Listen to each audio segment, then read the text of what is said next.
2025 সালে রায়গঞ্জের এক্সপো মেলা কিন্তু আজকে চালু হয়ে গেছে। তো আমিও কিন্তু এক্সপ্লোর করতে চলে এসেছি এই রায়গঞ্জের এক্সপো মেলাতে। পাশেই ছিল টিকিট কাউন্টার থেকে কিন্তু আমি টিকিট কেটে কিন্তু এন্ট্রি হয়ে যাই।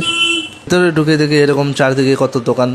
এক্সপো মেলা সবচেয়ে বেশি ভালো লাগে যেটা হচ্ছে পাঁশকুড়ার চপ। সেই পাঁশকুড়ার চপই কিন্তু দোকানে কিন্তু আমি চলে যাই। তো দেখতে পাচ্ছ এই হচ্ছে পাঁশকুড়ার চপের দোকান। তো এই দোকানে কিন্তু আমি প্রতি বছর শুধু পাঁশকুড়ার চপ কিন্তু খেতে যাই। তো এনে নিলাম আমি একটা পাঁশকুড়ার চপ।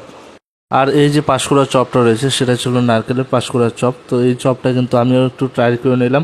চপটা খেতে কিন্তু খুবই অসাধারণ ছিল। আর এই চপ খেয়ে কিন্তু আমরা চলে যাই আবার মেলাটা এক্সপ্লোর করতে।